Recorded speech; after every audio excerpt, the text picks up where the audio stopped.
पहाड़ियों के पास एक छोटा गांव था। नाम था धनपुर। वहीं रहता था गोपाल, एक गरीब किसान का बेटा।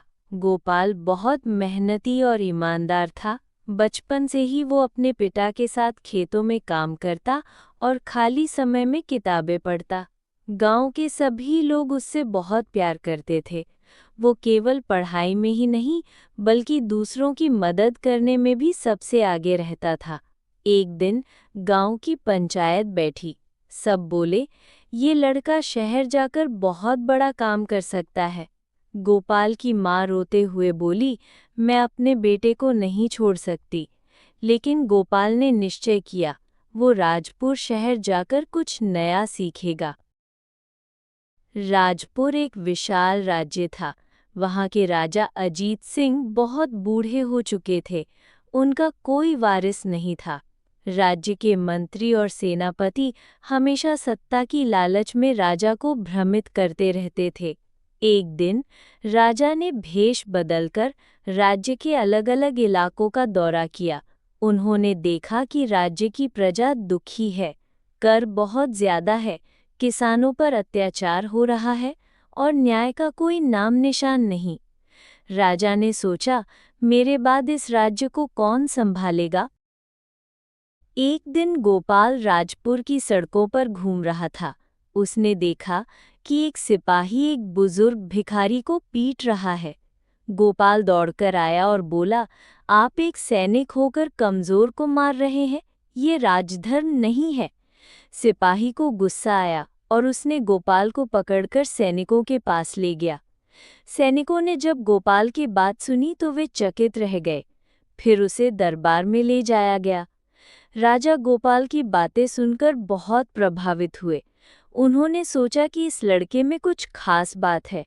उन्होंने परीक्षा लेने के लिए कहा, अगर तुम 3 दिनों में 3 असंभव कार्य पूरे कर सको तो मैं तुम्हें बड़ा इनाम दूंगा। पहला कार्य, गोपाल को एक दिन में 100 किसानों की समस्याएं सुनकर हल करनी थी। गोपाल ने एक बड़ा मैदान चुना और सभा बुलाई। बोला, सभी एक एक करके अपनी समस्या बताओ। वो सबकी बात ध्यान से सुनता गया, नोट करता गया और काम को मंत्रियों में बांट दिया। दिन के अंत में 95 किसानों की समस्याओं का समाधान हो चुका था। दूसरा कार्य, राजमहल के नीचे एक रहस्यमय संदूक था जिसे कोई कभी खोल नहीं पाया था। गोपाल ने पूछा, आपने इसे खोलने की विधि जानने की कोशिश की? किसी ने नहीं की थी। गोपाल ने देखा, संदूक पर कोई प्राचीन भाषा में कुछ लिखा है। वो ग्रंथालय गया, भाषा सीखी और संदूक खोलने की विधि समझ गया। और हाँ, उसने संदूक खोल गया। तीसरा कार्य, एक चोर पूरे राज्य में आतंक फैला रहा था। कई वर्षों से कोई उसे पकड़ नहीं पाया। गोपाल ने साधारण वेश में बाजारों में घूमना शुरू किया। उसे पता चला कि चोर असल में राजा का पुराना सैनिक था, जिसे अन्याय के कारण नौकरी से निकाल दिया गया था।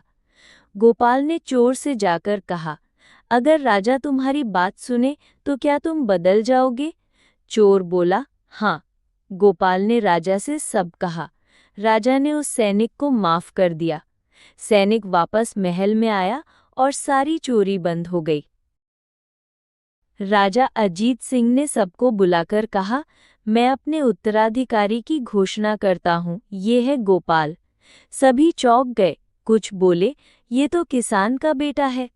राजा ने कहा, राजा खून से नहीं, गुणों से बनता है। एक बड़े समारोह में गोपाल को राजमुकुट पहनाया गया। उसके माता पिता रोते हुए उसे आशीर्वाद दे रहे थे। राजा बनते ही गोपाल ने सबसे पहला काम किया, कर कम किया, किसानों का कर्ज माफ किया और न्याय प्रणाली को मजबूत किया। उसने गोपाल दरबार शुरू किया, जहां कोई भी आकर अपनी शिकायत सुना सकता था। शिक्षा और चिकित्सा में सुधार हुआ। सड़कें बनी, नहरें खुदी और बाजार चमक उठे। गोपाल सामान्य वस्त्रों में लोगों के बीच जाता, इसीलिए लोग कहते, ये राजा हमारे जैसा है, लेकिन इसका दिल राजा जैसा बड़ा है।